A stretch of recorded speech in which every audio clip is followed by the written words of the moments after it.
Hello everyone, welcome back to more Gloomhaven. We leveled up the Mind Thief and the Tinkerer last episode while failing at, where is it? Some sort of volcano quest.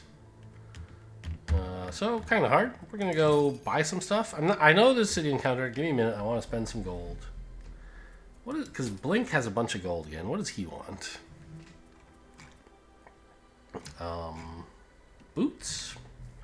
Boots wouldn't be bad. I mean, body item like cloak of invisibility actually. Given like his plan is to not get hit, it's kind of nice to be able to just pop invisibility in the middle of some other actions. That seems very good. Let's do that. He has his own invisibility, but like some more would always be nice. And let's finally buy him that minor healing potion. Sorry, minor stamina potion, I guess. I could save up for boots, but I'll just take the stamina potion. They're very good.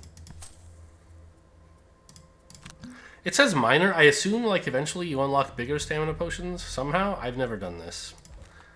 And you, I mean, you could buy like leather armor, which is fine. Or a poison dagger, but he doesn't do a lot of melee attacking. He does a little. I think I'll take the leather armor. I kind of like hide armor because, like, yeah, it blocks 2 damage every short or every long rest, but it also puts 2 -1s in your deck, which is pretty dreadful. Does he Okay, so he can get endurance.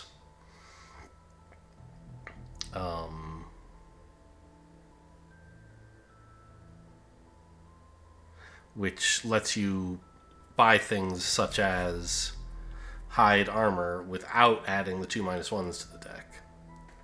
So, could go with that. The thing is, though, like, disadvantage doesn't always reduce damage by 1, but usually it does. And sometimes it reduces it by a lot more, right? It turns an attack for 5 into a miss, right? That can happen and is huge. It's pretty rare that disadvantage doesn't reduce damage by 1, so I think I'm just going to grab this. It's more expensive, right? Like, this has a similar effect for less money once I invest a perk in it, but like this way I don't have to invest the perk, so...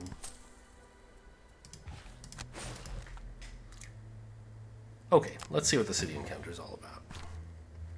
You decide to unwind at the sleeping lion, but just as you're starting to relax, a bear of a man crashes into your table, scattering your drinks across the floor. Towering over him is a massive inox. What do you say about my horns? The inox shouts. The man stands up and brushes shards of glass from his tunic. I said the sight of them makes me want to vomit. The inox roars and charges headlong into the man, crashing through more tables in the process. At this, the entire tavern erupts into violence. After all, when a man is deep into his drink, the last thing you want to do is knock that drink over. So I believe you can do this and get like a perk point or something, or do this and get some reputation. I'll take reputation. We restrain them and we offer to buy them some drinks. Somehow it doesn't even cost us money. What's our reputation at right now? 3? Yeah, and stuff is suddenly cheaper. Sort of. It doesn't look cheaper. Is it because I was... Yeah, there we go. Alright, well, it turns out it would have been better to do the encounter before I shopped. It would have saved me a couple bucks. That's life. So, questing time. Questeroni.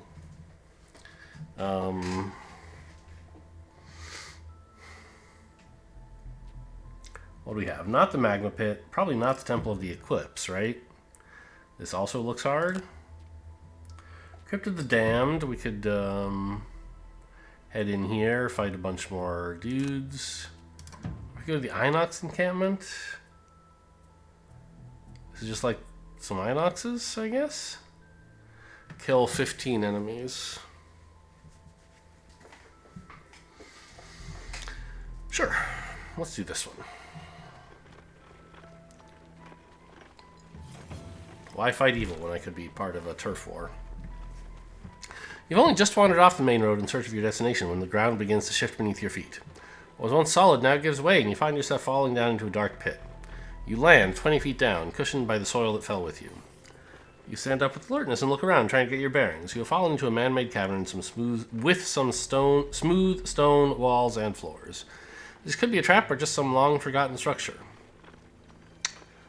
I mean, you kind of have to explore, right? What if there's some cool stuff here? We're playing D&D, right? Each character takes 1 damage. So you light a torch, you find a pedestal, and there's a small metal sphere there. But we also take 1 damage. Not a big deal. Pretty easy to get 1 health back. And that metal sphere is like, you know, a quest item that you have for later or something. Example of some caravan raiders. Yeah, seems reasonable enough. For the right amount of money, almost anything can be made reasonable. You enter the Dagger Forest and begin to track down the encampment using Jixera's crude map. It is well hidden, but following the signs outlined on the parchment, you find a dense cluster of huts in a small clearing of the forest. All that's left is to head in and make that requested example. Okay, the Tinkerer wants to be at max health. That should not be too hard. Take only short rest is also not that hard if you remember it. I'll probably forget the maximum health thing. But really, the Tinkerer should take that. He's good at healing. Take only long rests or have small number of cards left. I usually seem to accidentally have this one. Dynamo. Do at least 4 more damage than necessary. Kind of hard when our damage never gets above 4. We could attack a poisoned enemy at 1 and attack him for 4, and then if we don't roll low, this could happen. But I'll just go for killing an elite. Yeah, click. There we go. We have a little bit of deck building to do. Because we added a new card, right? Stamina booster.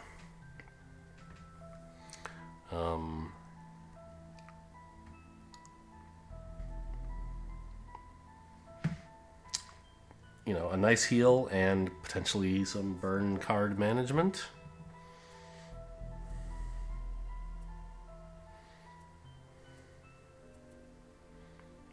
Where's that harmless contraption? Do I want that?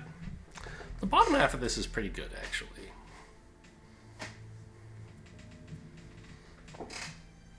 Proximity mine, I mean, I'm not really going to be setting off any traps with this. With hook gun, it is kind of cute. But more importantly, I think it's just like the bottom half is a move 4, which is sort of hard to come by.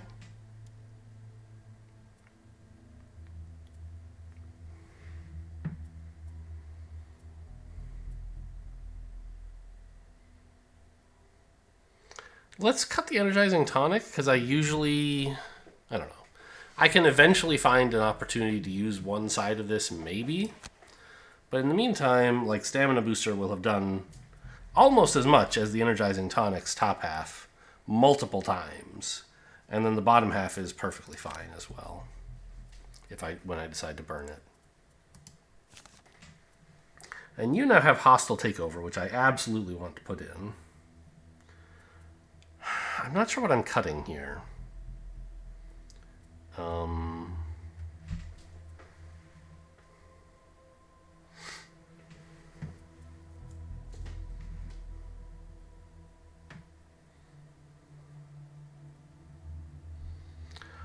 I feel like Feedback Loop should be incredible if I can just do it somehow, right?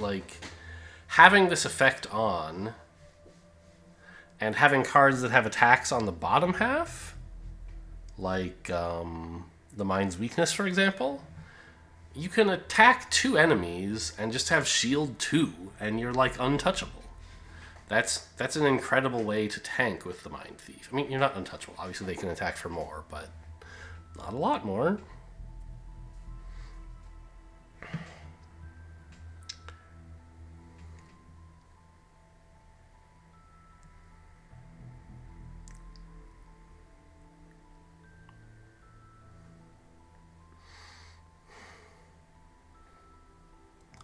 There are traps on the ground in this scenario, so Parasitic Influence's bottom half could be kind of cool.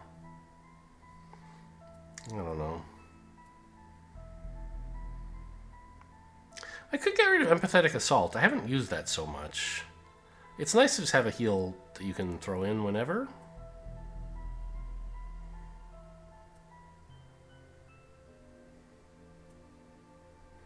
Let's get rid of the one that makes enemies move. There it is. Because we do have, like, Fearsome Blade to make them... as a way to push them into traps. I don't really need another, I don't think. Oh, I have to put a card back in, of course. Hostile Takeover is the one I meant.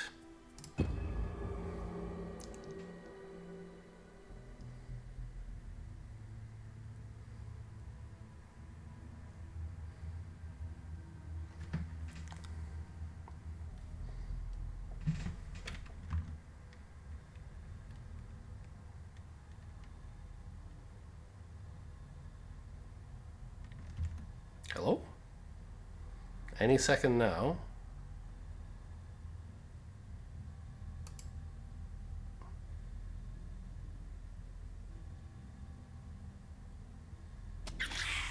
Okay. Usually we get a loading screen, not just a black screen. I think. Maybe it's always been black and I just like never noticed before. So it's this kind of area here, and every turn or every other turn or something like that, this spits out a monster. I don't remember what kind of monster. The rulebook says it might just always be guards, maybe it's always archers, maybe it's some sort of weird schedule of some kind, I don't know. Okay, remind me everyone's personal goals. That's right. The Mind Thief wants to kill an elite, and I only see one. So we can either kill this shaman with the Mind Thief, or we can pop into one of these side rooms, which I assume has loot and a few monsters. And one of them might be an elite, who knows? It would be nice if we could just guarantee killing this guy, though. But even if we do, like... this is only 7 enemies. So to get to 15, we have to kill all these, plus, like, at least pop into one side room, I imagine. Cragheart wants to spend a bunch of cards, no problem. And, right, Tinkerer wants to be at full health at the end. Okay. Well, if I had to guess, we want the Tinkerer in the back. I'm a little worried about the Mind Thief still.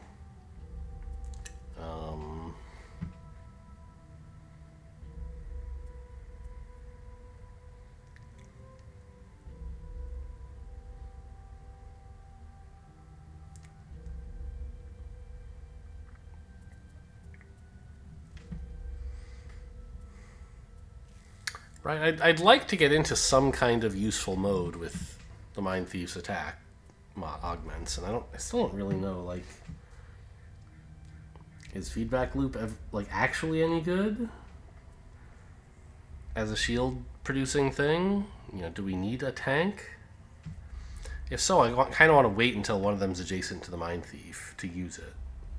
So I wonder if it might be interesting to open with, like, Into the Night and, you know, a ranged stun like this.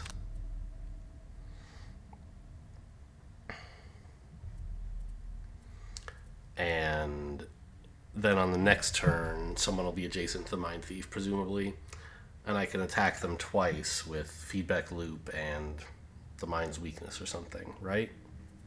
That's something I'd like to try.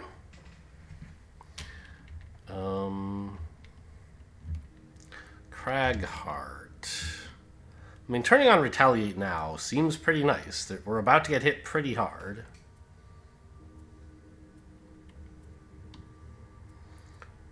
Where is it? Opposing Strike, right?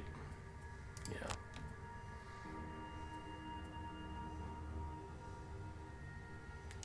And do I have some good melee attack? Like, it's basically just opposing. No, Heaving Swing is probably good. Although it'd be nice to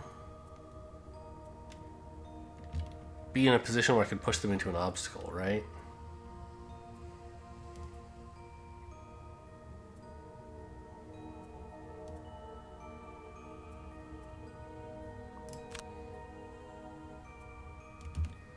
So maybe it's like Dirt Tornado? Just to slow him down a bit. Or Massive Boulder is fine. Generates Earth, which I'm sure we'll appreciate.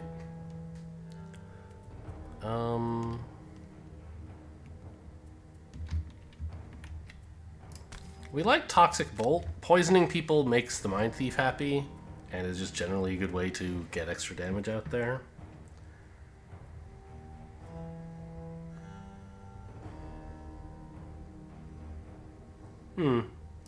Actually, what if I were here and I set up an enhancement field? I'm sort of spoiled by the knowledge that the Mind Thief will be going very quickly, and therefore won't benefit from the enhancement field, sadly. You know, I don't think realistically... I don't know, like... It's a little weird from the Tinkerer's perspective that the Mind Thief has chosen to start up front. Usually you would want to start back, move slowly, then walk in and punch guys. Maybe the fact that we're in front, like, means we plan to be fast? And I don't know. I'm trying to justify, like, can I not choose this even though it... just because what I know of what the Mind Thief is doing? I don't know. I'll allow myself that, I guess. I did turn up the difficulty to hard. So, I don't know. Shield? That's still useful, I guess. Sure. Actually, I mean, just Restorative Mist. Everybody's damaged by one anyway. This is kind of the perfect time to get them both healed relatively cheaply. Wow. Okay, that's just the Shaman who's going first, though. He's miles away. The guards are not moving, so they're not attacking us. And the archers are way back here, so they're not attacking either. Okay. So it turns out the extra shield is not necessary, and neither is Into the Night. I don't need to be invisible.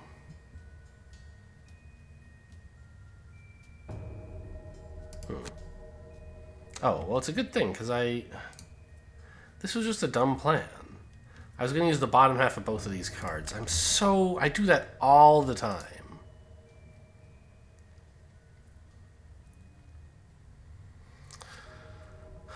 Sigh.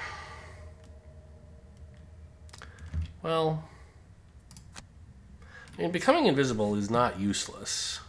Because it means next turn I can act slowly if I want, and, like, avoid all damage that way. But I think getting some damage in and stunning somebody and generating ice is probably better than that. Yuck.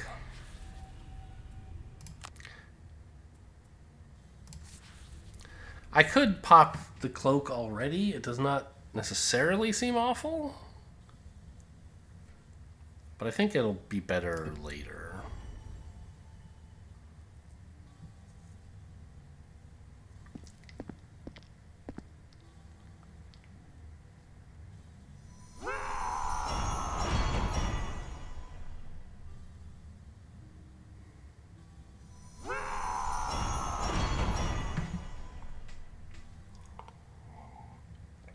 Okay, we get it. I wish I could skip all this animation. Or like they would all do it at the same time. Oh yeah, this guy didn't do it. That's kind of nice. Good thing they animate all of them or I wouldn't have noticed.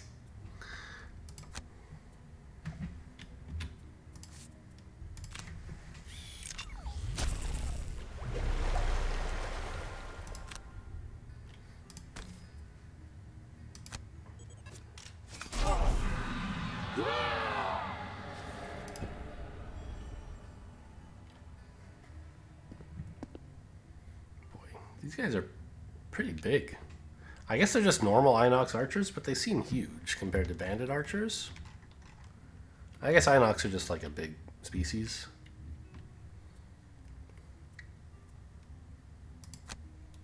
This still seems good.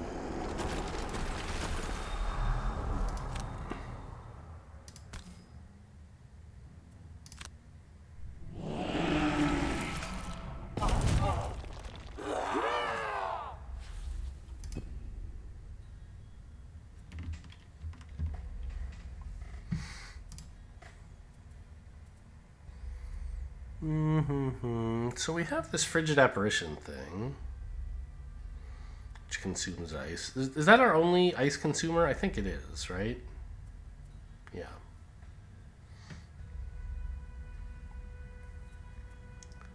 But it's not so good if I, it would be better to have my augments up, basically, right? Like start a feedback loop. I think that's pretty reasonable.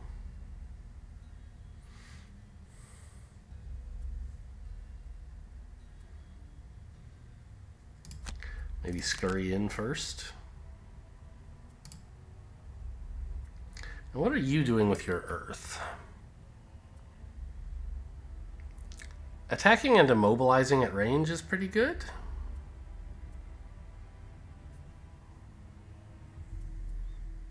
And then I can make an obstacle on my... Yeah, sure, why not?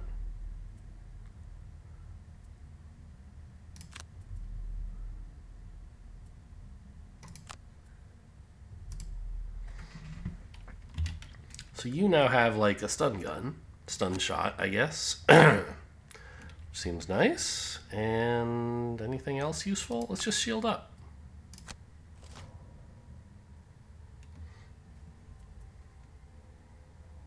Which one is this? This is the archers, isn't it? It's hard to tell.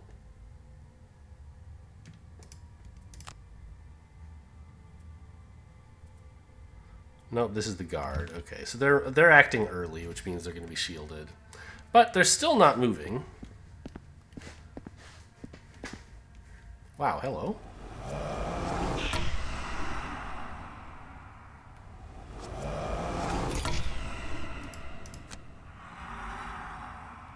Well, that guy would be nice to take out.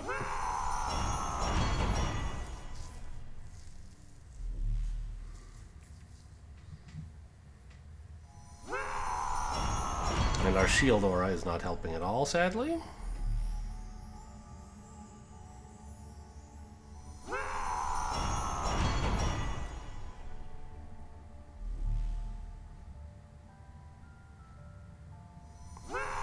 Nor is this guy's shield augment helping on this turn, but applying it is going to make it work better on future turns.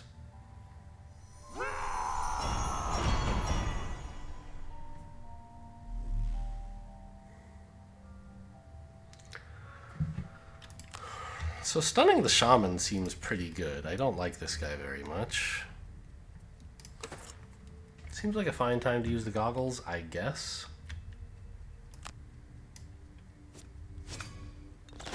Goggles for 1 damage, that's fine.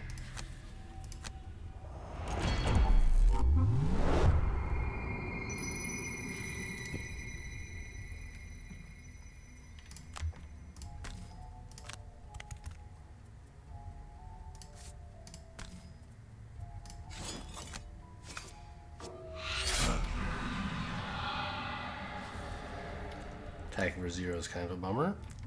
Oh, these are both oh my god. These are both top halves. I was trying to use the top half of feedback loop. Okay, well, I'll make the best of it with a muddle at least.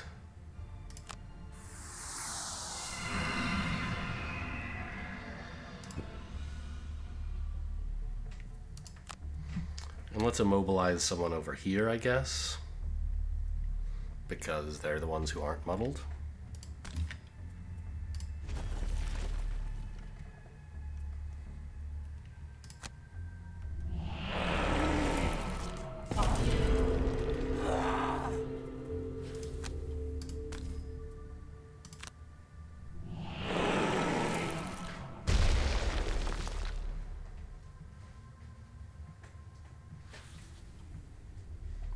Oh, it says create 2. I made 1.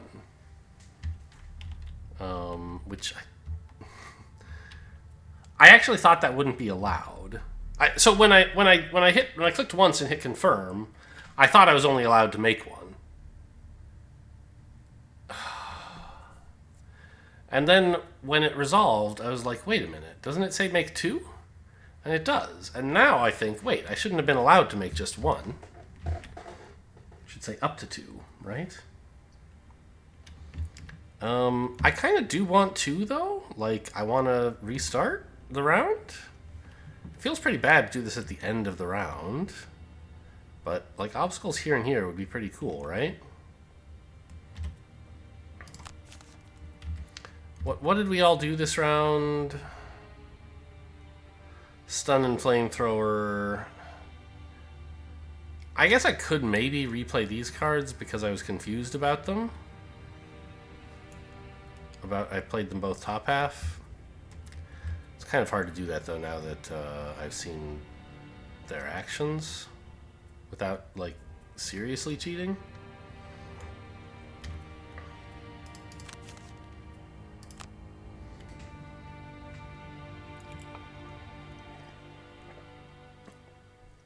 I think what I'll do is,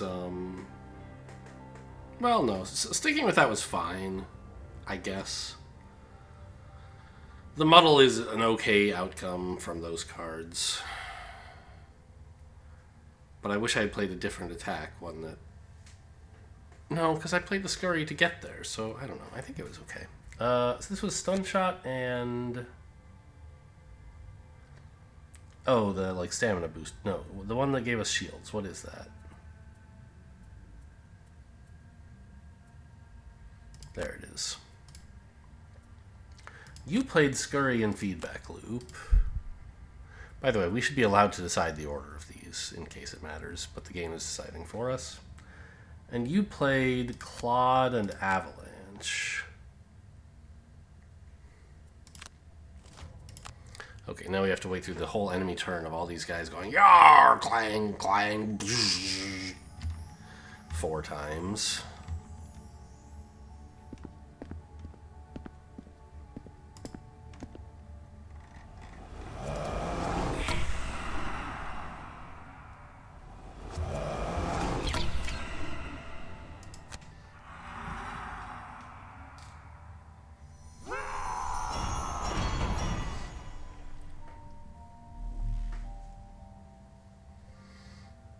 No surprises, of course, and this is all a repeat of what happened a second ago. However, actually, maybe no. Since the Mind Thief is planning to muddle these 3, I was thinking maybe the Tinkerer should stun someone over here. But I think it's important to stun the Shaman, so I'll stick with what I did before.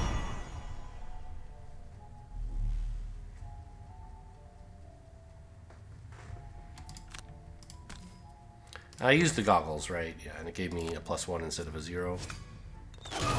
Or it gave me a +1 and I got a 0 out of the deck. I was getting the +1 anyway.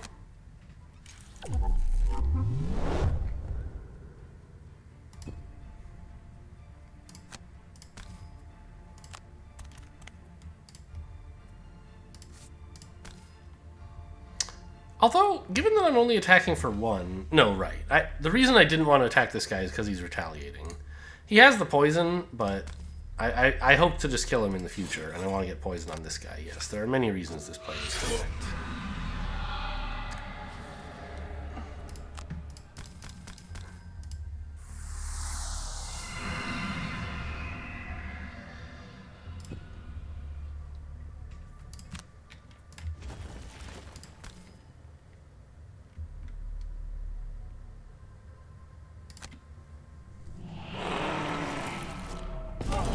I almost wonder if these aren't the right 2 places for an obstacle. Let's place them carefully this time. Because, like, what do I really want to prevent? Do I want to prevent this guy from getting to the Crag Heart or prevent him from getting to the Mind Thief? I feel like the Mind Thief is kind of having a rough time. What if I did this? Is that helpful? Not really. Let's just do this. I don't know. Oh, you know, okay, I'm not reverting, but maybe here and here would have been best to give them a very clear one-on-one path against just the Crag Heart. That was probably the right thing to do, but I'll stick with this.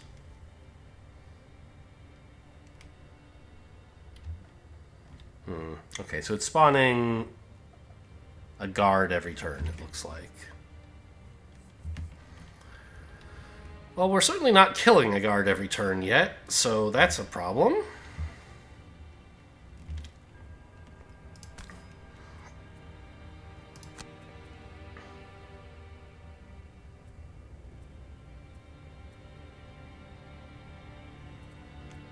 I don't really have any bottom half attacks left.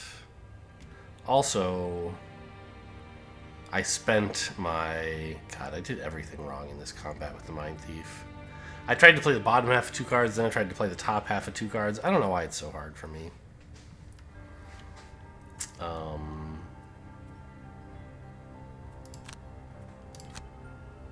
mean, Submissive Affliction is a lot of damage.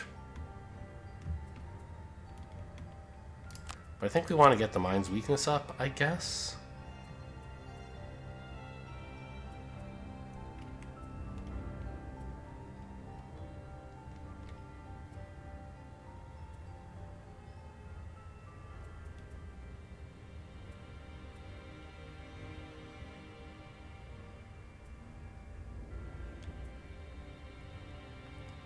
I don't know. And then just like Hostile Takeover to generate... I'm not using the... There's no bottom halves that I want, really. They're all basically the same. I guess this does something. Sure. Moves me a bit more slowly than I'd like.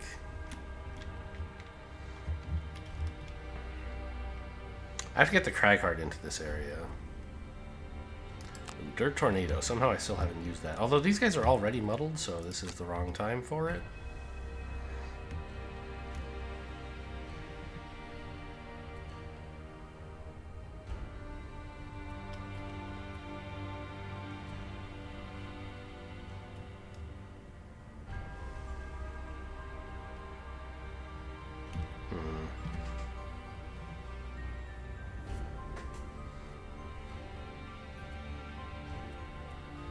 If I get to here and heaving swing this guy, I can knock him... No. Do I have a push 2 in here somewhere? I thought I did. That's a push 1. Crater. Oh, Crater's a push 2 that works from here. But it doesn't push him into obstacles. Heaving swing is the only one that can do that. It has to be 1. Okay. I mean, I guess I could set up backup ammunition. But right now I want to be attacking and getting into the fight, so...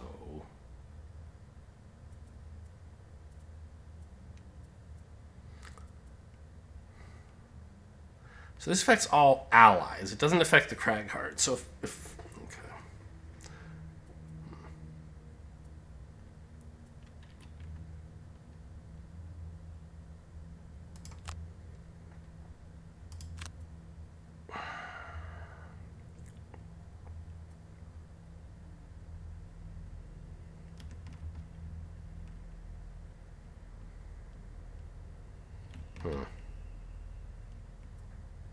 Crater seems good. I just don't totally understand the details.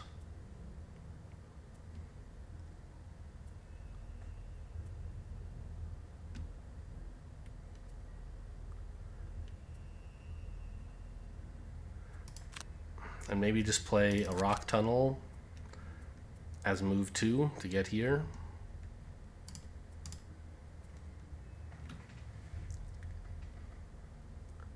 Pretty cool net shooter, but I don't think we want to do that yet.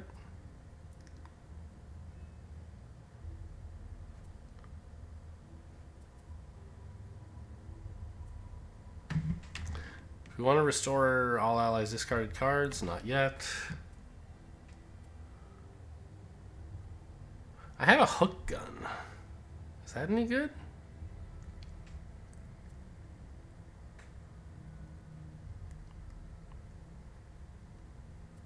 Not really. I could put down a proximity mine first, and then it would get good, but it would have to be for a future turn.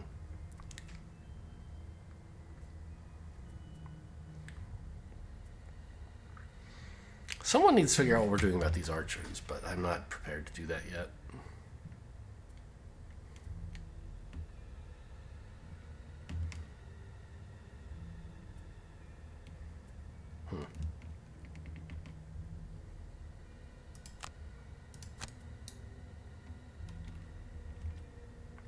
Probably actually like a slow heal is going to be good, because someone's going to have taken a beating by the end of this turn. One way or another. The Mind Thief is looking awful. Are we really going to move this slowly?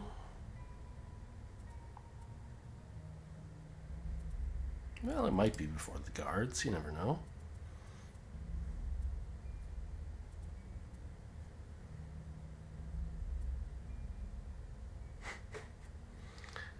And they're muddled.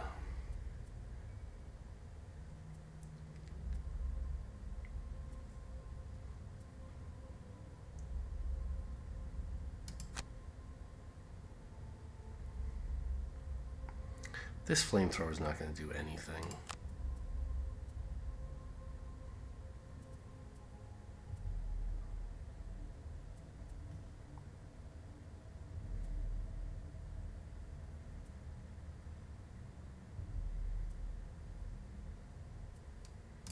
Okay.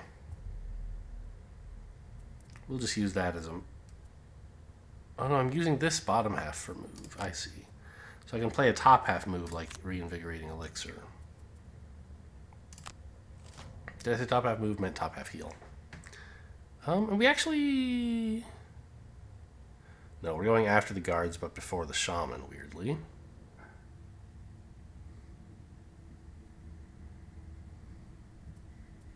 The guards are still not attacking, which is nice.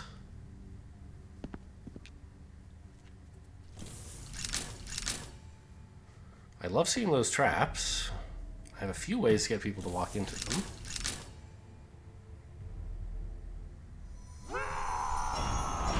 Still haven't killed a single enemy. A little embarrassing.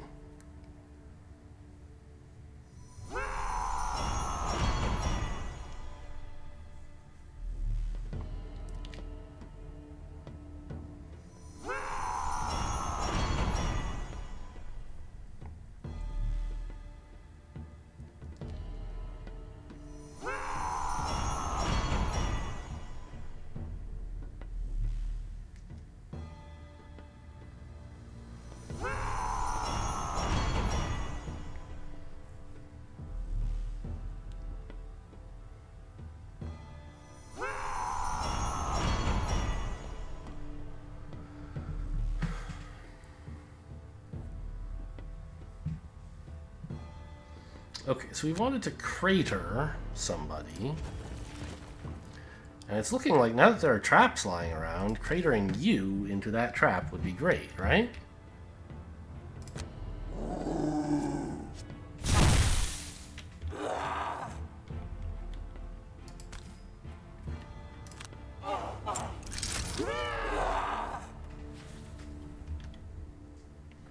And then this as just a move 2 to get up here, I think. Well, what are... Alright, we know the guards aren't doing much of anything.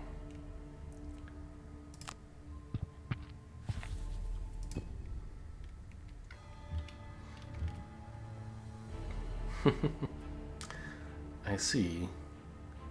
This is cute because they're retaliating against each other, right? So... I can say, you... Please attack this guy.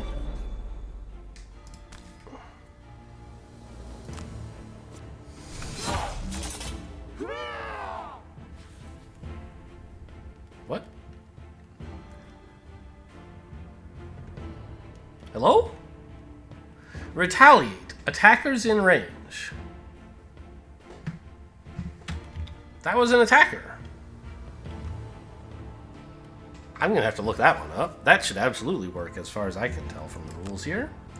But now I can finish this guy off, maybe?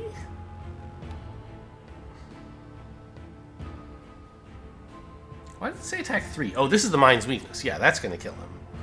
I was afraid to do this attack before this. I don't know. Maybe I was being too much of a wimp.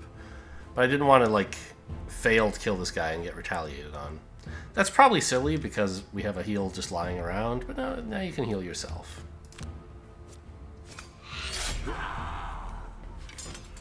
So I don't know. This attack didn't do anything, it turns out. It would have been better to attack the shaman.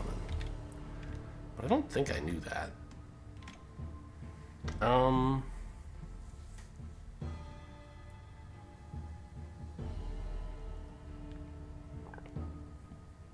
I mean, I guess being invisible is okay.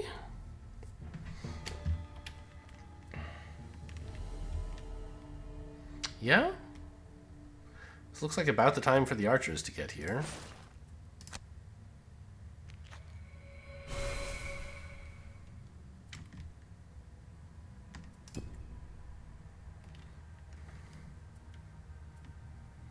So the Tinkerer is missing 3 HP, and no one else is missing any. Is that right?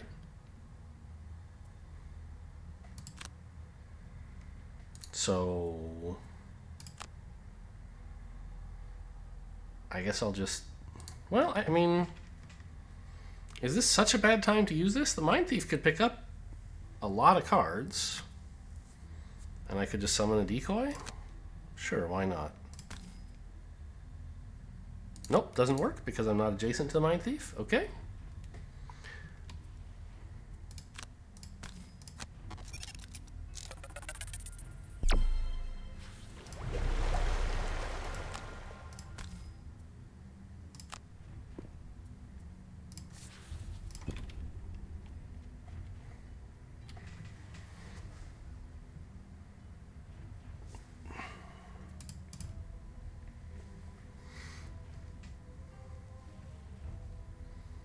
So I've accidentally used up both of my bottom half attack cards without attacking anybody with them. No, that's not true. One of them I got a ranged attack in, right? The stun on turn 1.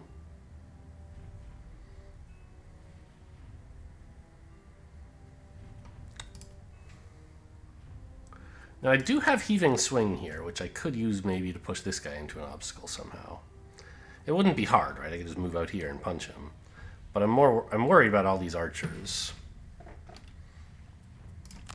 So like maybe it's a Dirt Tornado time. And what's my top or my bottom half card? Rumbling Advance?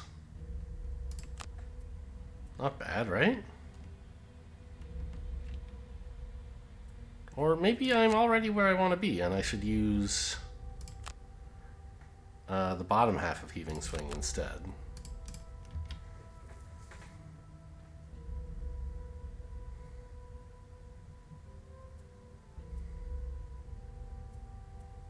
I don't see any bottom halves that do anything here.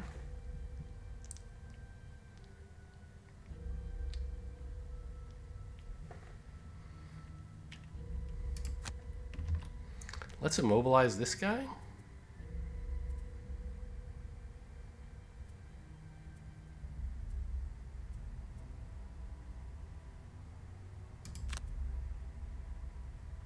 And then just move on to this. The gold.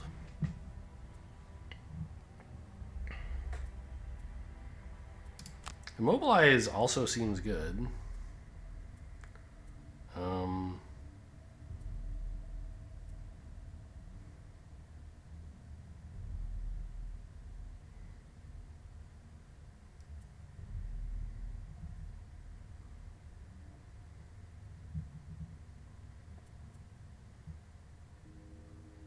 I don't know.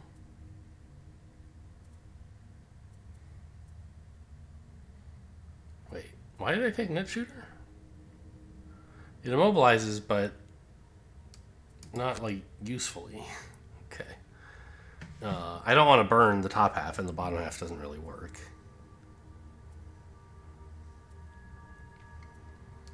Shielding all allies, that could do something, although it also might not. And maybe I'll just hook gun somebody? Yeah, so shielding's not gonna work. That's life. The shaman is gonna heal himself. So the poison's gonna be gone. Unless I can kill him first, which seems unlikely.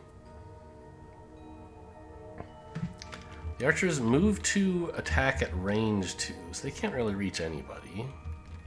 I guess that's the difference between... Yeah, the Inox archers move a lot more, but have lower range. It seems like where the bandit archers have a lot of range and don't move very much. Which you can sort of see here. They have move 2, which is like the default amount for a monster, I feel like. And their range is only 3, which I don't know if that's a normal amount.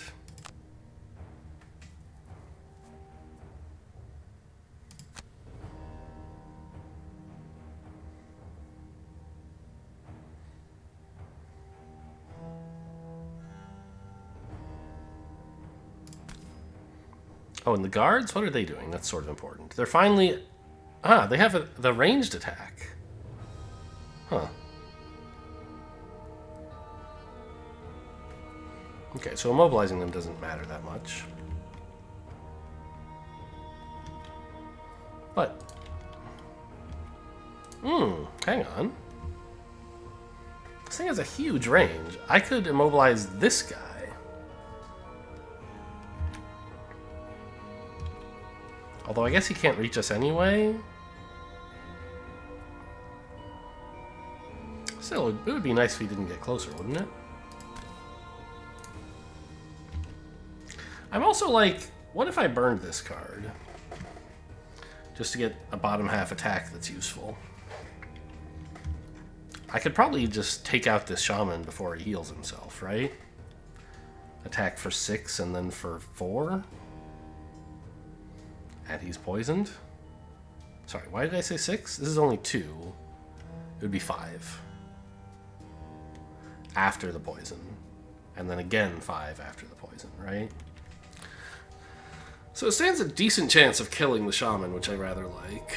But, you know, when he heals himself, he's just, like, removing the poison. He's not getting any health back. I'm not too bothered about that.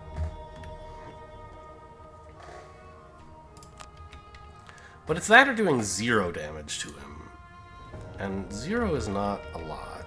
I think I want to get some use out of this poison. While it's still here.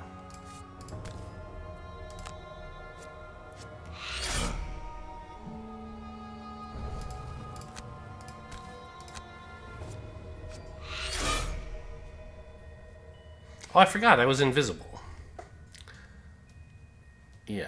I mean, I wanted to move quickly even though I was invisible, I think. Because I wanted to, like, kill this guy, but it suggests the invisibility was not very good as a plan.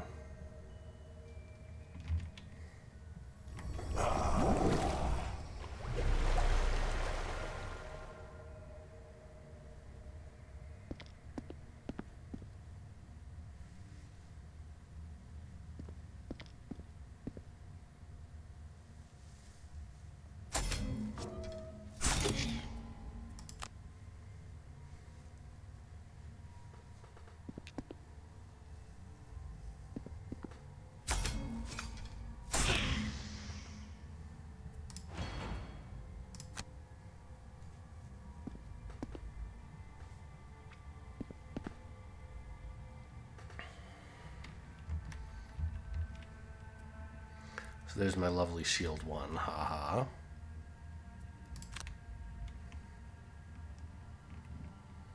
Hook gun somebody. I don't know, you? Could get a kill. Nice.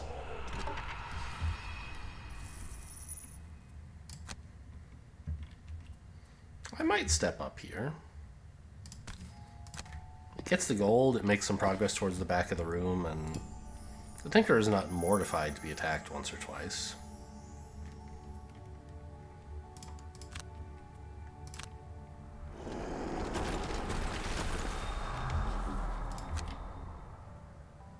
Now, we don't have any earth to spend, sadly, but I can at least muddle these guys and do some damage.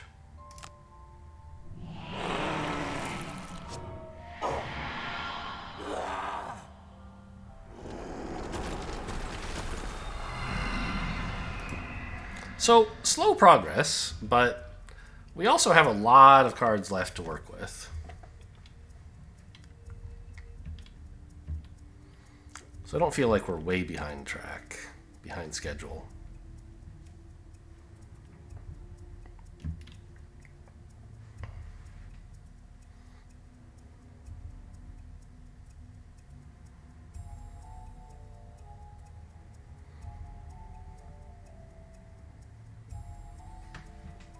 What did the Mind Thief burn again? Fearsome Blade. Right, we could give that back, for example. Seems sort of nice, doesn't it? This would be the turn to do it. For top half? I don't know, maybe sit down a proximity mine? We could probably do something with that.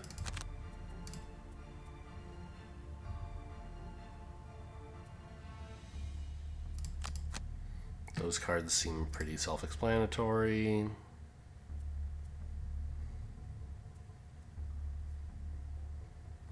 This is a nice move. We can go here and damage these guys. My top half cards all kind of stink. I think this is a good time to apply backup ammo.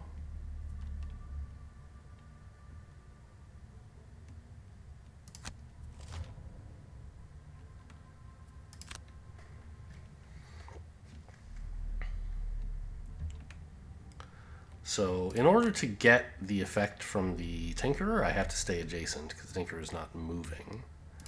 So I want to go here.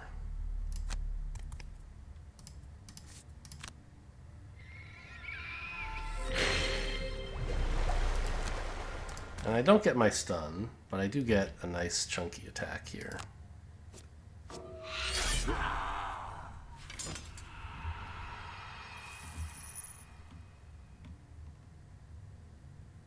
Makes me wonder if maybe I shouldn't have aimed the Dirt Tornado over here if I was just going to kill this guy. Oh well. This would be a good time to spend the Stamina Potion, because we're about to recover a burned card, but we'll only have one card if I don't do something about it, and we'll have to rest. So if I pick up a card now, I give myself an extra turn.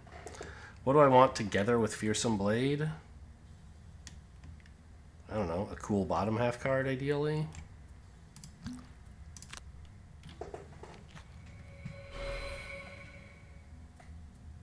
Yeah, Perverse Edge isn't so bad, maybe.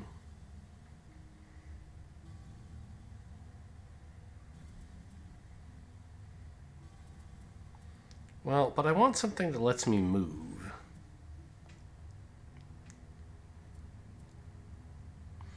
So that the top half of this will be useful to push this guy into the trap. So I want a bottom half card that has a move and like maybe something else useful. I don't really have any of those. Okay, Empathetic Assault, sure.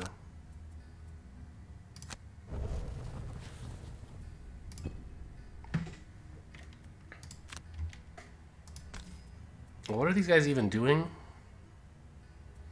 This guy's attacking but not moving, so being adjacent to him is rather nice. The guards are a little annoying. I wish I had more shields, but... Yeah, we're taking a real hit here from all three of these guys, but we get the retaliate. This was kind of the point. Maybe as I'm diving into melee combat is not the right time to apply backup ammo, but I'm sure I'll manage to get ranged hits in sooner or later. So you...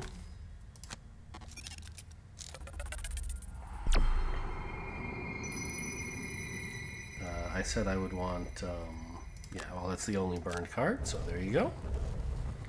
And I think I can put down a proximity mine, and here seems as good as anywhere.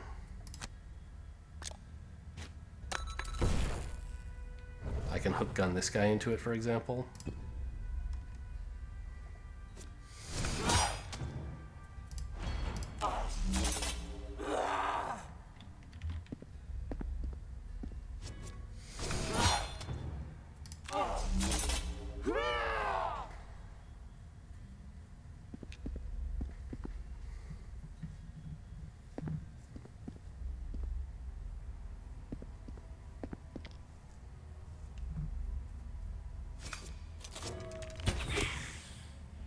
Oh, I was like, why did he have disadvantage? He was muddled. Very good.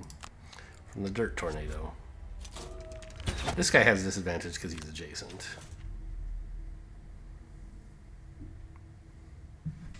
Why did they all turn to face the Mind Thief? I don't know. I don't know what decides how enemies decide which way to face.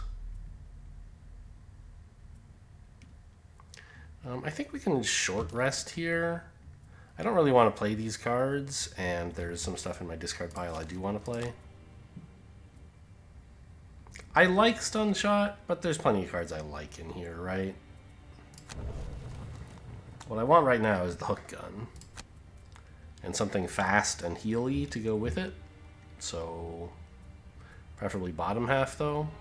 I think the bottom half heal is slow, right? Yeah. Well, I think we can actually afford to be slow.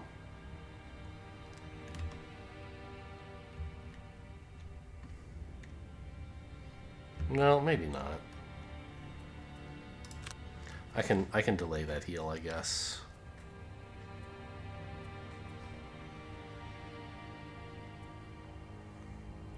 Well, this one works.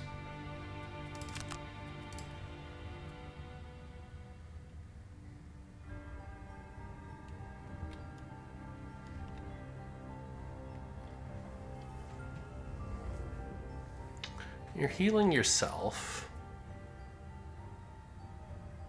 And you have a push to push this guy onto this, what, 3 damage trap?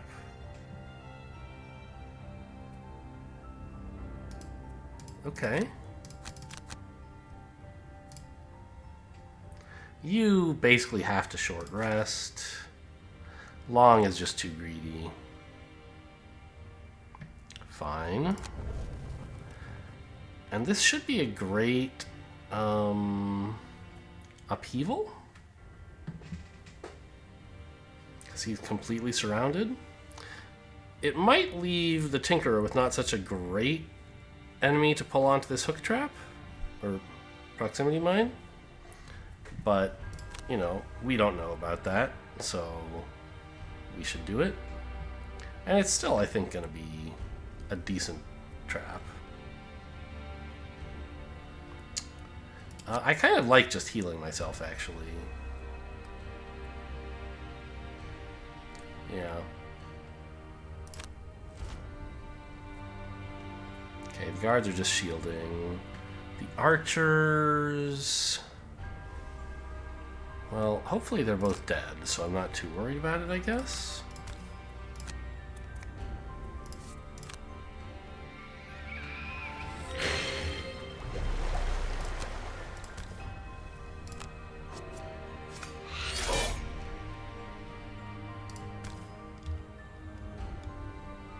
How far does this push? 3? It doesn't matter because they're dead, but you're not allowed to target here. You have to push all 3 squares. So I guess I'll put you here on the difficult terrain that'll cost you some move points.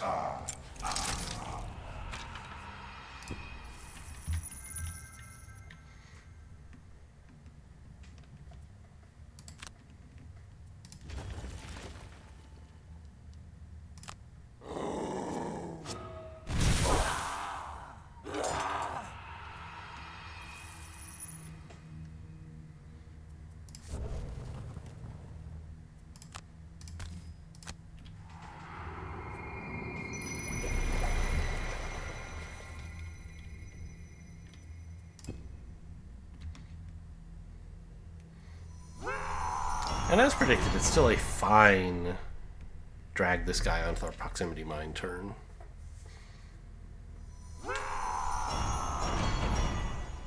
You know, we're not getting the full, like, 7, 8 damage, whatever it would be. But it eliminates a threat, and that's what counts.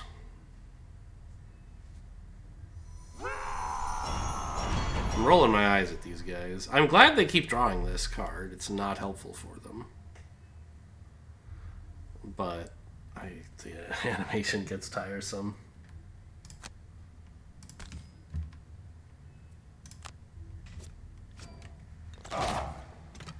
No damage. Okay, so we are getting great value out of the pole. Take that.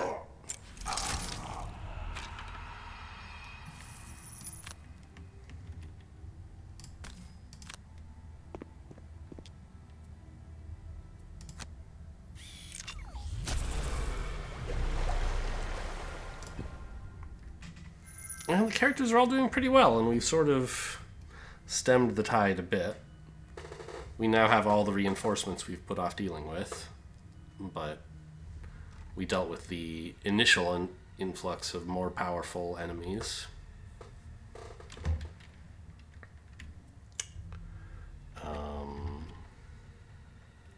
Let me just do a quick combat goals check. Tinkerer's still doing fine. Craghart can probably manage to burn some more cards if he wants, and he's made a good start of it by spending Unstable Upheaval. Mind Thief, what are you trying to do?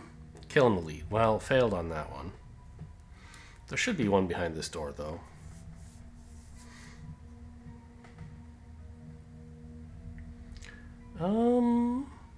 We could try a long rest, I guess, to get your items back. Yeah, why not?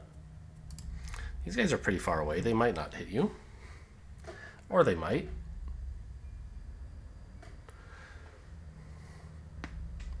But as you can see, I mean, like, they have not been moving very much on most turns. I don't think they've moved 2 yet. Maybe, no. They had that one turn where they moved 3 or something. They've done a lot of moving 0, and they had one move 1, I think.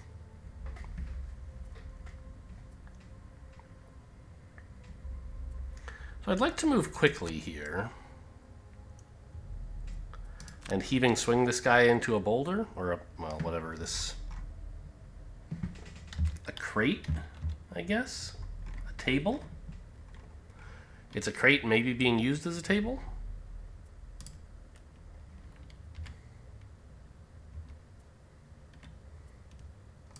Toxic Bolt, this guy seems good. Enhancement Field seems fine. Yeah, they're still not attacking. Weird. So this is drawn from a deck. It's not like randomly selected by rolling a die or something. And so I wouldn't think there would be that many copies of this card in the deck, right? I don't know. Maybe digital actually replaces the deck with dice.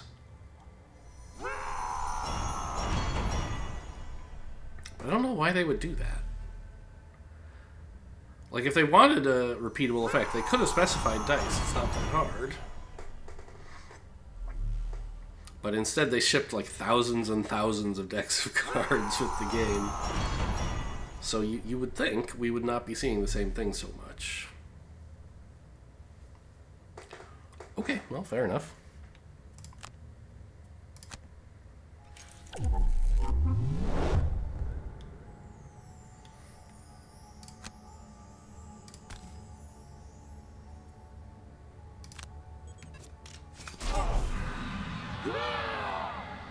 I'm glad we took the long rest. At least I think I'm glad.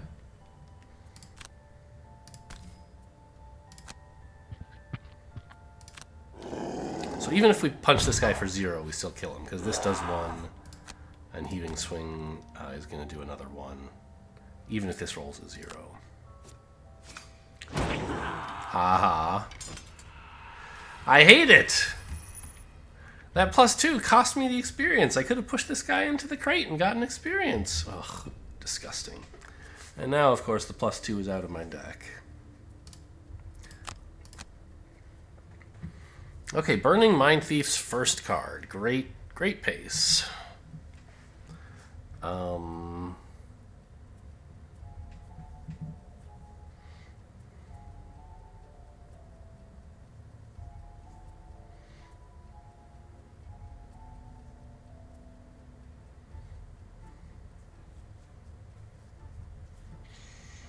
It seems like I might not need Feedback Loop for much more. Like, we've kind of gotten over the onslaught of enemies.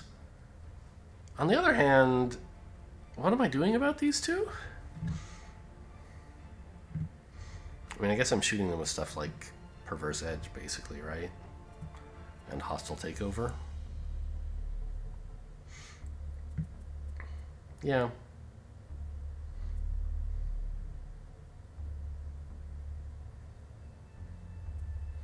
Let's throw out a Feedback Loop, I guess.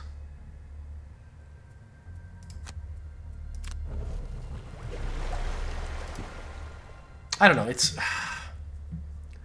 That was my bottom half attack card. I keep forgetting this. I look at the exciting, like, augment part, and I forget that, like, no, the reason that card is good is because the bottom half is an attack that's pretty cool. And the Mind Thief benefits from performing many attacks. Oh well. So top half hostile takeover seems okay. But the bottom half we're playing might be Into the Night, in which case I don't really need to use this stun against him.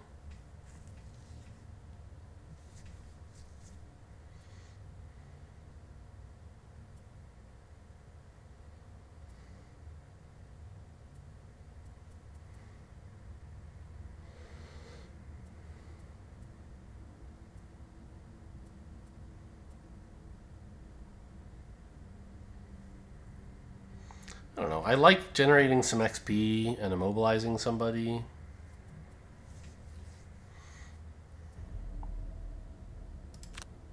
I guess that's fine. We'll just play these two. Earth and Clod... No, sorry. What I meant is Dirt Tornado up there would muddle these guys. The muddling doesn't really matter. They're not likely to attack anybody, though. There is Earth, so I mean, it would be a big chunk of damage, right? Attack 2?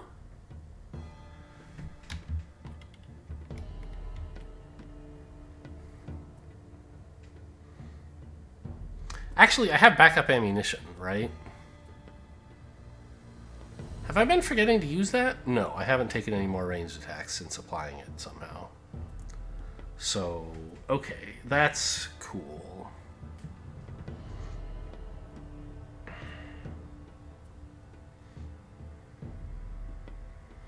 Like, repeating a massive boulder is incredible.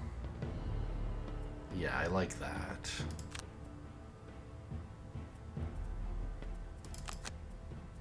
Yeah, let's move slowly. So they have a chance to get closer to me, I guess. Rather than me charging into them. Tinker has been burning a few more cards than I'd like, but those are all for good purposes. They sped up our progress towards being out of cards, but also they sped us up towards winning the game.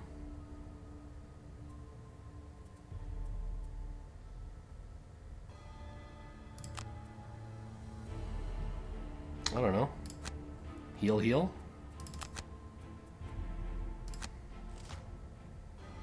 Yeah, move 2 is perfect because they can't quite reach anybody. Except the Mind Thief, who will not be reached.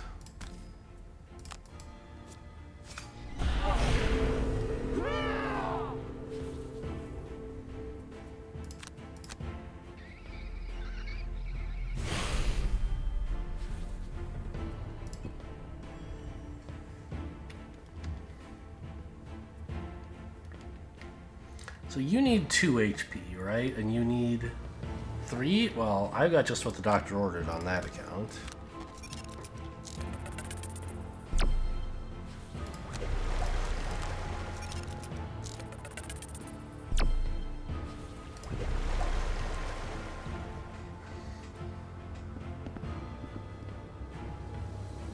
Just clump up. Could you guys all be in one nice big adjacent clump, please?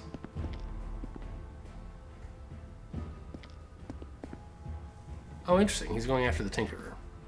Anyway, this is fine. So we now have Massive Boulder on, like, you and you? Extra targets because of our backup ammunition, recall.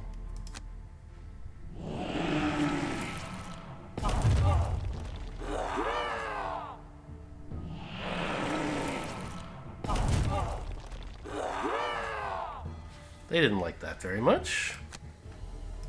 Let's grab some gold.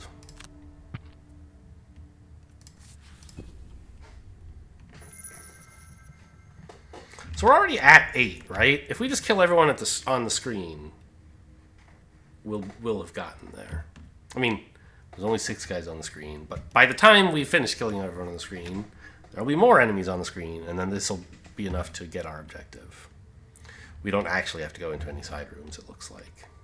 We could, looking for treasure, I suppose. I believe there is treasure in this room. I assume it's kind of the focal point. And I know there's treasure on the map somewhere because it said so on the quest screen.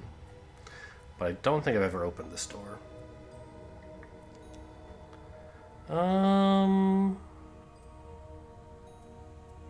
I mean, I might just go for like a flamethrower to shield this guy up while he takes a bunch of hits. Seems fine. You want to move a bit slowly, I think. There is ice. So I could frigid apparition somebody.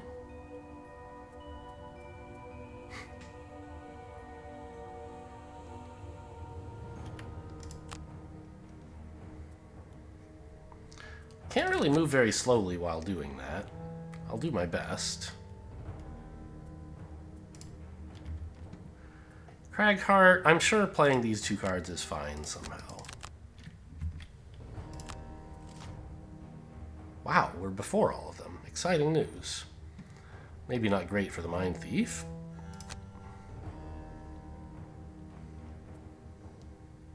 This, I can't... I'm so stupid.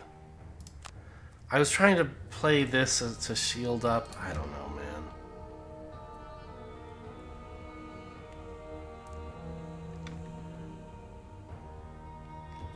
This is a pretty good net shooter, I guess. If that's what I'm gonna do.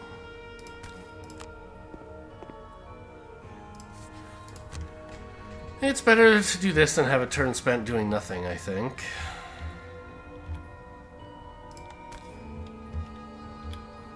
This is a burn that I'm not thrilled with, but I'm also not opposed to it. It's as good as this is ever going to be. Oh, it's kind of a nice immobilize, isn't it? These guys are all attacking for a lot, and if I just get out of their way, then they won't be allowed to. Cute. So, oh yeah, he's stunning. I don't mind being before this guy. Hang on, what?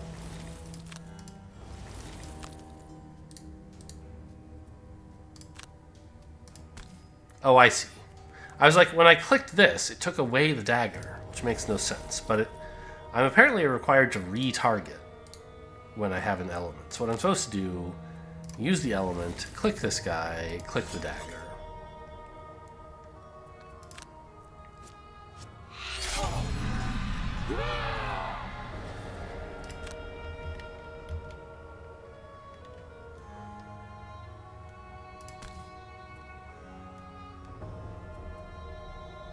You're cratering a couple people? So I don't even actually need to finish anybody in here off particularly. Because I can push them out of the way and they won't attack the Cragheart. But I guess, yeah. So I want you to attack this guy, because he's kind of a nuisance to the Cragheart, right? So it would be nice if he were dead.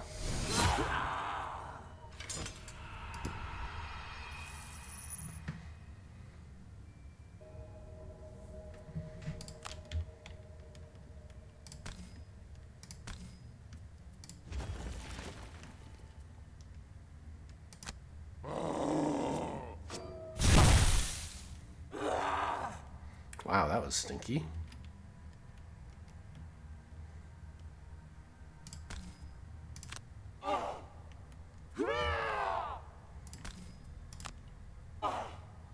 Let's just split them up so we can handle them in smaller chunks.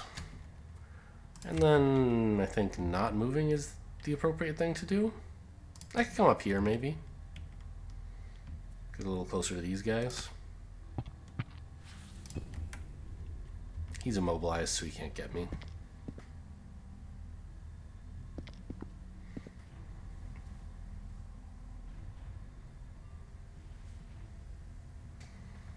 Tinkerer, you want to use few cards, right? No, you want to be at full health. Okay. I mean, I don't think there's anything that important for you to do right now. But also, like, just attacking this guy would be kind of nice. Let's short rest and do that. You know, fine. I just want to make sure I don't really want to take damage. This card's not that important. I would like it. It's a ranged attack. But not the end of the world. Let's just hook gun this guy and...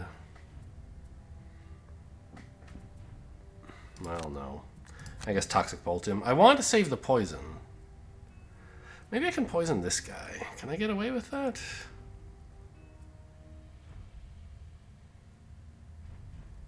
I don't know.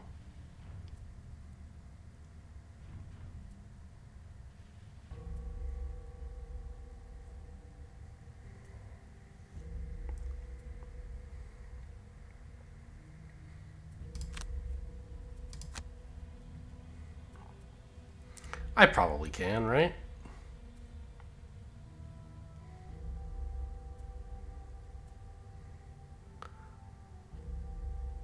Let's just use Hook Gun as a move. There's not really much... Well, no, because it's a good attack. I'll use Flamethrower as my move. There's not... Yeah, okay. And you...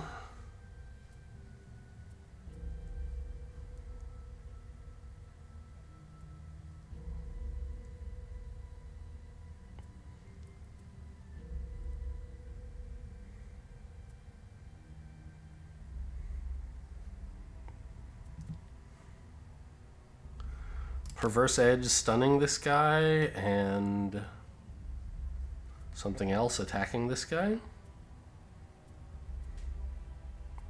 Fearsome Blade, I guess.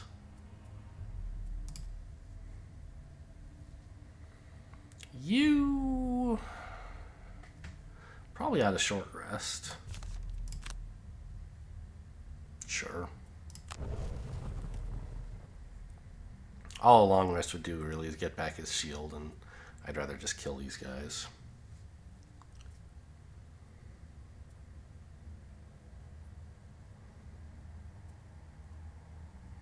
I'd like to produce some earth. I don't have great ways to do that, but I guess Massive Boulder is pretty cool. Try to do it fast. Couldn't get under. These guys aren't moving, so they'll still be well targetable.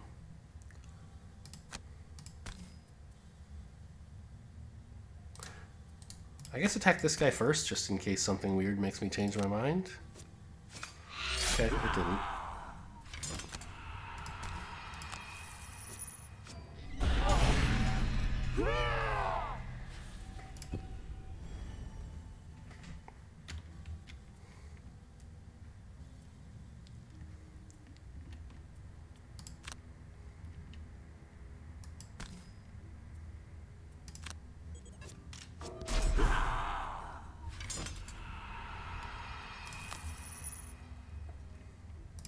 Let's move only this far. Oh, the gold is tempting, isn't it? I don't want to move any further forward, though, because then this guy... Then all these guys will attack me instead of the Cragheart, so... I want the Tinkerer to stay at high health. I'm going to move just up here to try and help, but not be too forward.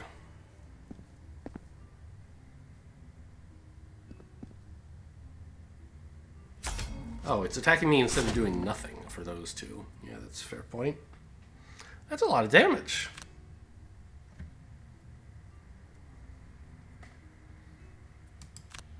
How many charges of this are left, by the way? 2.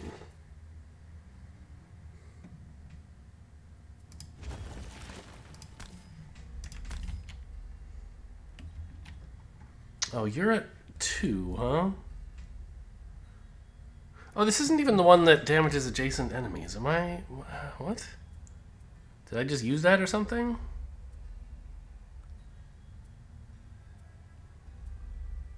I don't know what I thought I was playing.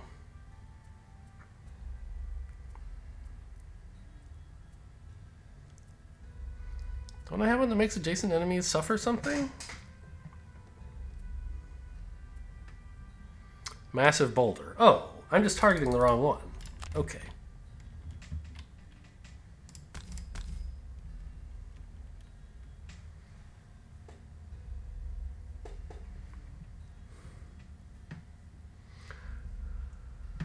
Although...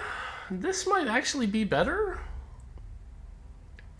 It's less damage, but the immobilize is really nice against these guys.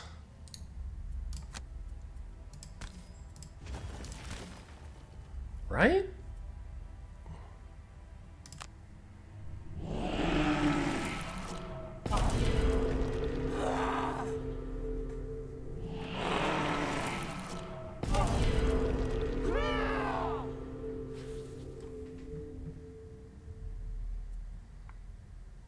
And then I'm gonna go get this gold.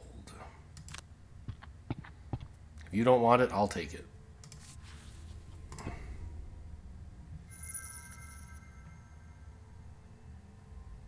Here's a perfect dirt tornado, by the way. I'll just play that with as low an initiative value as I can. I'm sure it'll be good somehow.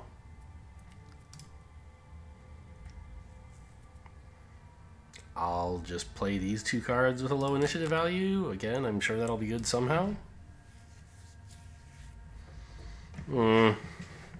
Pretty cool ink bomb. Right? And a restorative mist to heal, actually, harmless contrapt. No, I want to move fast.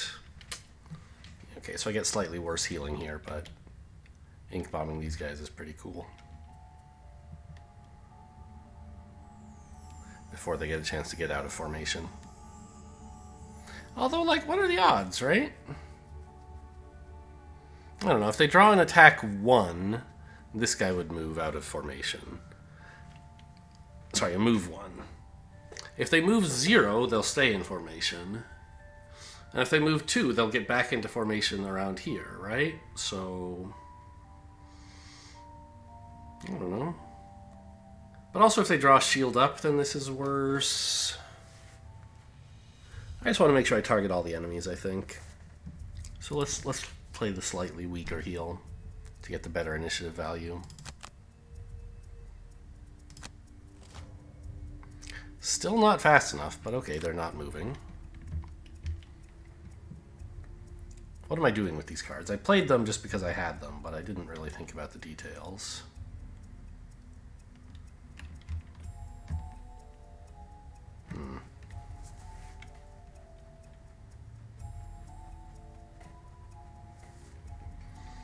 I guess I want to scurry in here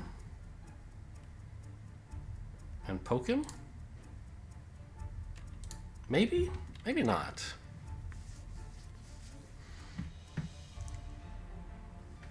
I mean, we're almost done with the scenario, right? I can afford to spend some cards. I think this would actually be kind of nice. Because then I could move on to this square next. And that puts me in a pretty good position to spend a loot 2 next turn after I rest.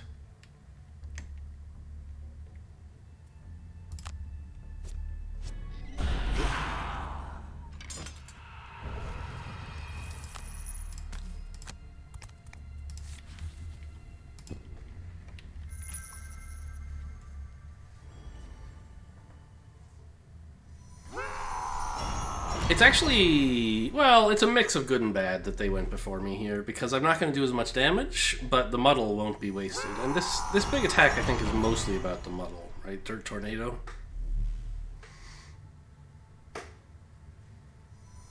It does very little damage, but it's an area of effect muddle, which is a nice defensive ability.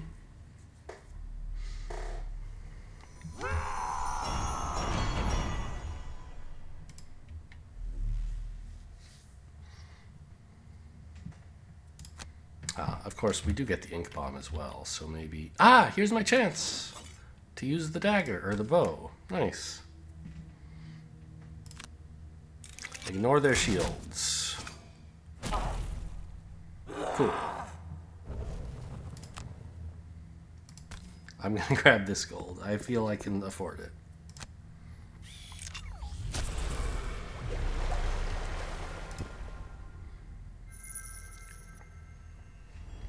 It is a little dicey, but I'm going to need to make sure that I get out of there pretty quickly, which probably involves making a short rest here to pick back up Restorative Mist or something.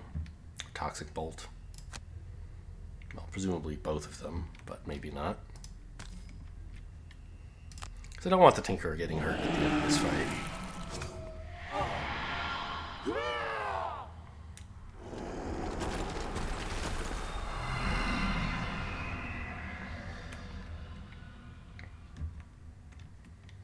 I mean, Cragheart still has quite a few cards. I could burn this to immobilize everybody, or most of everybody.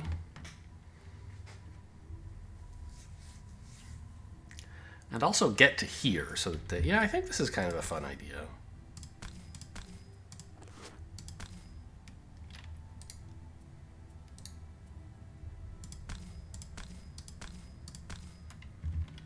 So that they like kind of have to attack specifically the Cragheart, who's got this retaliation effect up. I don't know, this seems kind of stupid. If I'm immobilizing them, like maybe I should not be adjacent to them. Because they do hit pretty hard. Okay, I think the immobilize is good. The wouldn't it be fun to end up adjacent to them? Not so good.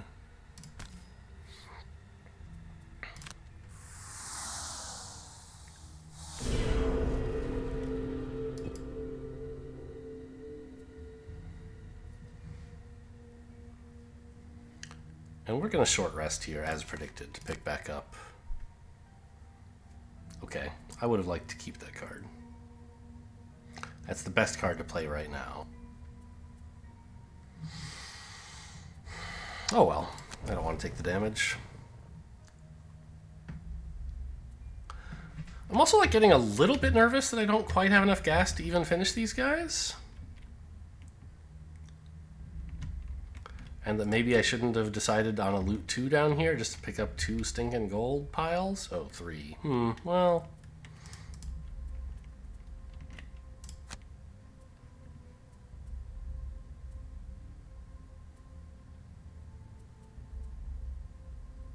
Oh, that's a great flamethrower, actually. Okay, maybe I didn't want the toxic shot after all. Flamethrower just absolutely torches these guys. And I don't even have to kill all of them, just any 3. I still have backup ammo, right? No, wrong. Okay, well, I'm sure this is fine anyway. There's no earth, got it. Sure. And I will scurry. Plus,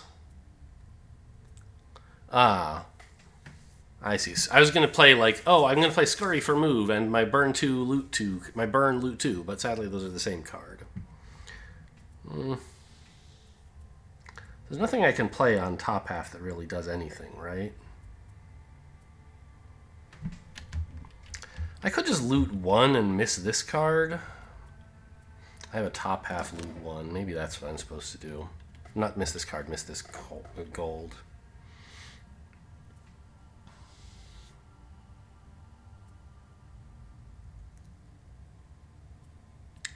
Yeah, that seems okay. Let's scurry. No.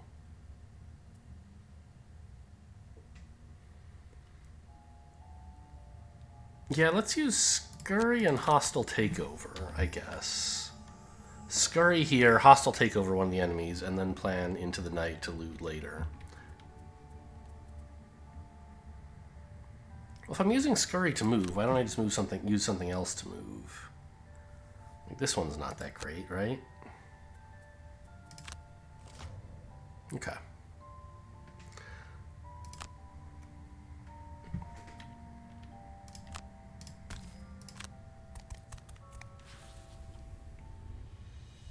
Did I use the wrong... No, this is what I wanted.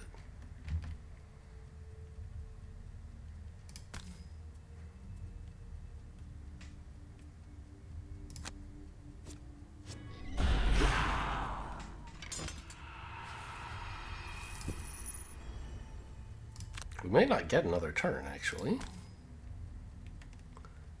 Why do I have disadvantage? I'm muddled. Why am I muddled? Did I get... Was that the dirt tornado? Did I target that at the Tinkerer last turn, maybe? I don't know.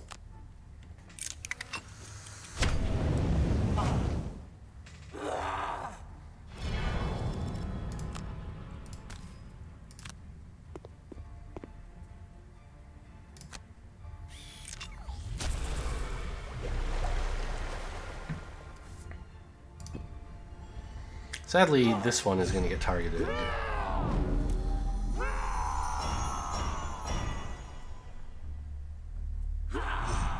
Wait, what? Why aren't they moving? Oh, I immobilized them all. That's why. Okay, I see. That's pretty nice.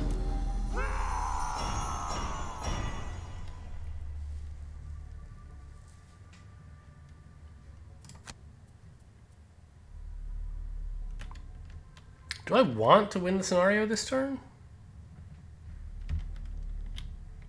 It would be sort of nice if I could loot a little more gold. I don't think I'm under any huge danger, right?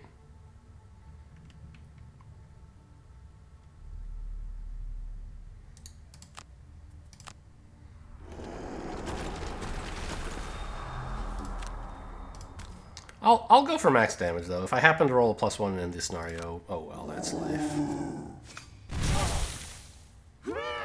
So now we know this guy's guaranteed dying next turns. This will be the last round of the scenario.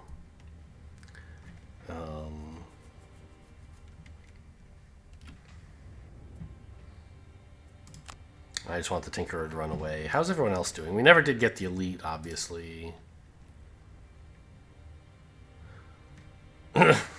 He has 5 cards right now. No, 6, including this. Whoops.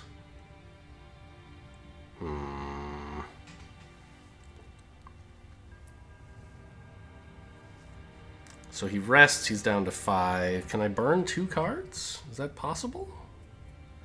I can burn a crater, and that's it. I can try to take some damage to burn another. Well, that's possible. They have advantage. They should be hitting pretty hard.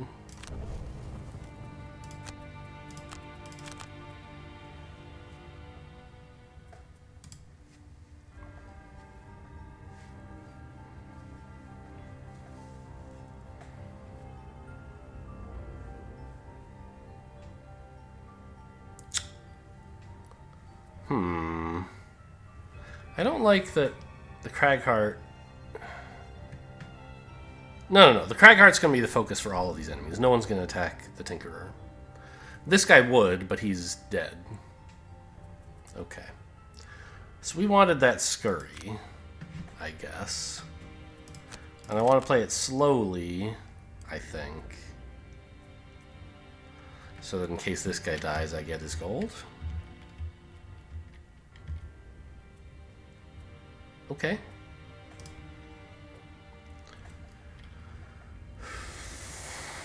And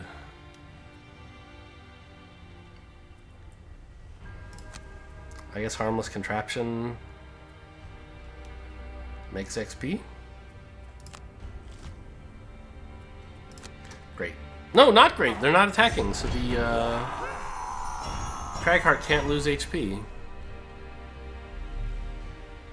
Can't burn a card. As promised, I forgot about it.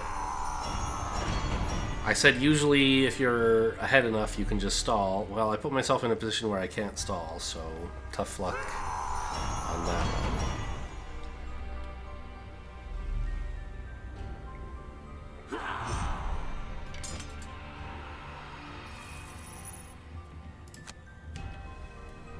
Isn't this gold? Why is this not lighting up?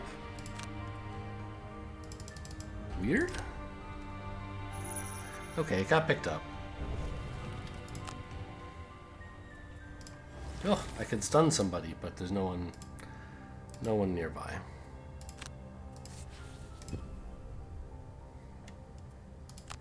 Here, have a burned card.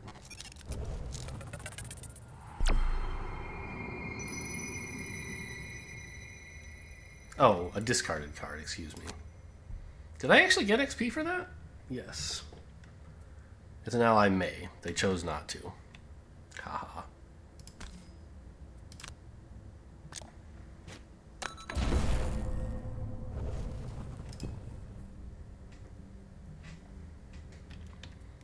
There is no earth. So none of this makes any XP. But maybe I could kill somebody with one of these and get gold with the other? Yeah, I guess I should try that. No dice.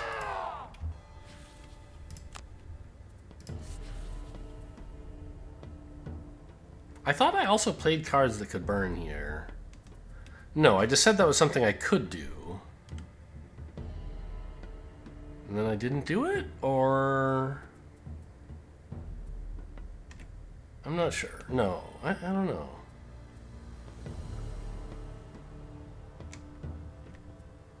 Yeah, because I could have just played Crater, right? No, it was this card. But okay. I needed to play Crater and get attacked. Because it looks like I have 4 cards, but actually there are 5? Although, I don't know. Maybe this one doesn't count. It's not like... Yeah, this one probably doesn't count. This is burned. All I had to do this turn was play Crater. I'm actually going to restart the round here because I just forgot that I can easily get my combat goal.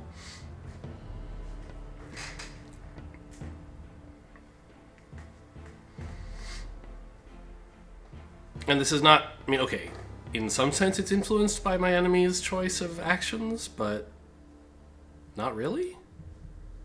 This was just a guaranteed way to get my goal, and I tricked myself into thinking that the buff that's up was counting against my cards in hand when actually it's not. Because it's not in my hand or my discard, it's like quasi-burned. So I played those, I played Scurry, and I think I just played...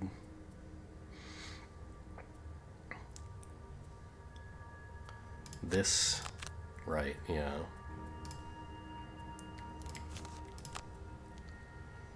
Sure.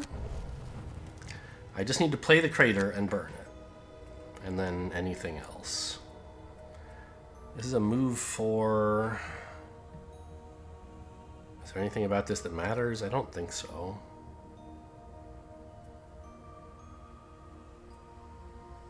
No way to get experience from any of the other cards. Okay, well you have to listen to them bang their shields a few more times.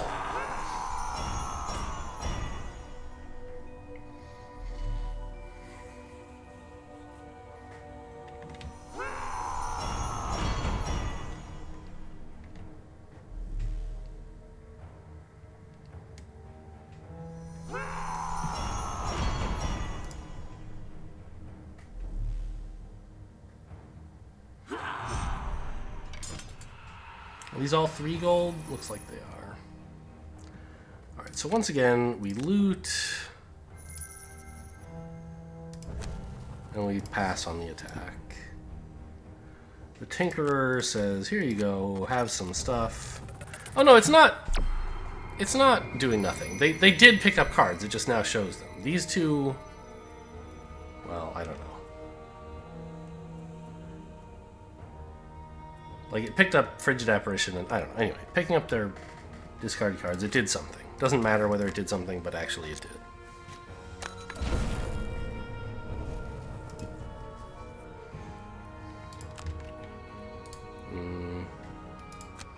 Yep.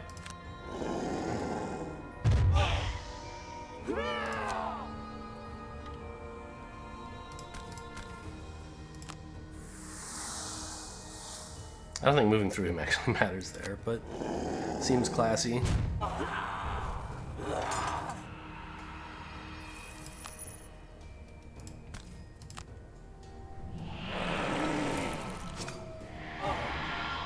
Okay, well this fight went quite well. I mean, to be expected, this is one of the early story quests, but still I'm happy with it.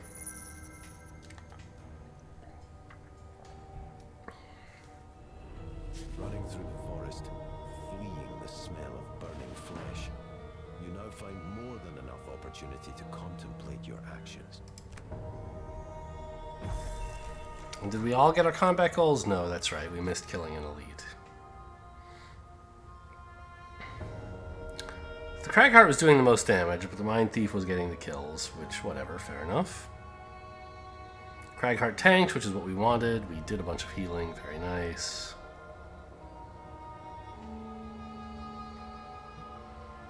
Everyone did fine on experience. Pretty good, actually, right? 15 is what it takes to get the battle goal for experience. Everyone was close to that. Alright.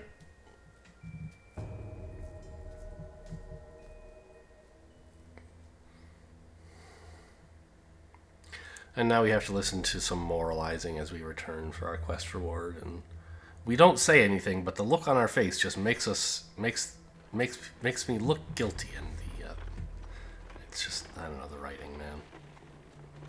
The narration's good. Although I wish it were like voices for characters and not just the one guy. But this is kind of authentic to the Dungeons and Dragons experience. Visible on your face as you meet once more with Jexera, this time in her manor. She hands you a sack of coins with a frown. They were thieves and murderers, she says blankly.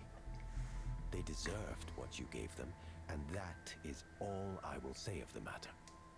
I have one more task I would like you to perform. I require a diamond of considerable size for a customer, but I cannot find one anywhere in the city. There is a diamond mine, however, in the southern mountains, long since lost to the wilderness. I've heard reports that it is now overrun with vermlings, no doubt with some other more intelligent force behind them. If you can fight your way in and grab the biggest diamond you can find, I will give you a considerable reward. Now, leave me in peace. Jexera's two massive Inox bodyguards step forward, directing you to leave the manor. Outside, contemplating your new task, you hear a small voice behind you. She's not looking for profit, you know. You turn around to see a female quattrel step out of the alley beside Jexera's house. She's clad in dark leather armor and holds a conspicuous contraption full of whirring gears and topped with a conical metal piece connected to a tube. RG's city guard, she says, introducing herself. I know, I don't exactly look the part, but if anyone isn't what they appear to be, it's that Valrath you've been talking to. Sure, she's a merchant, but she's up to something far more sinister. She's been trying to overthrow the military in Gloomhaven for as long as I've been here, and we're all very curious about what her current machinations are. Look, you can go do her bidding like a good little puppy if you want. But if you'd rather actually help this town keep the peace and not get overrun by the wilds, I have a different idea. We'll get to the bottom of Jexera's plans and expose her for who she really is. Oh, there's so much exposition. Oh, it's just exhausting listening to all of it. And this is kind of written in the style of like, you know how the narrator, not the narrator, the player character is always completely silent? There's some games like that and some games that aren't. Like, I'm trying to think. I don't know. I feel like in Grand Theft Auto 3, you basically never said anything, right? You just kind of like walked into mobster headquarters and they're like, "Yo, Frankie," or whatever your name was in that one. Probably didn't. Maybe you didn't even have a name. I don't know. And they were just like, "Hey, I'm having some problems with my bro. You know, could you like go pop a cap?" And you just like nod and walk, and like that's how mobsters do business. And we're kind of the same thing in this fantasy landscape, I guess. It does feel a little bit, I don't know. Like, in some ways, it's even more isolating than not having a story at all. Like, a story that's happening, but you don't really participate in any meaningful way. It's just so contrived. I don't know. Still, it's better in many ways than most games of this sort in the computer area, which are like, you know, go get me 10 dragon hides or whatever, things that are completely unmotivated. Here, the game at least is like, yeah, well, you should go deal with this problem, and like, oh no, the problem is making people sad. So we can actually, there's now a city quest. We could,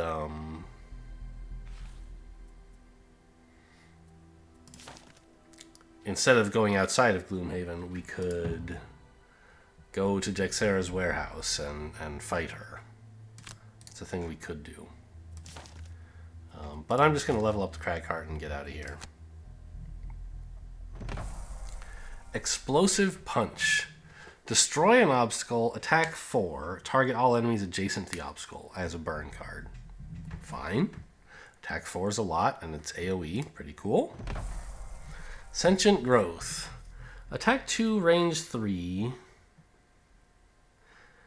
Oh, interesting. So it's like a targetable little little triangle that's attacks and heals. Whichever you need or both. Okay.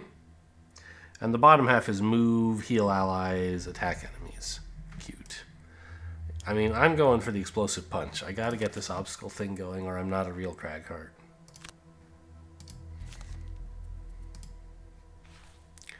And he has 2 available perks because the perk points that he got him up to 3 and also he leveled.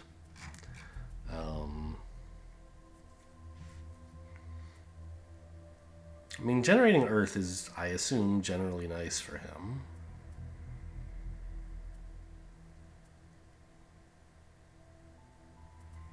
Immobilize is probably pretty good too.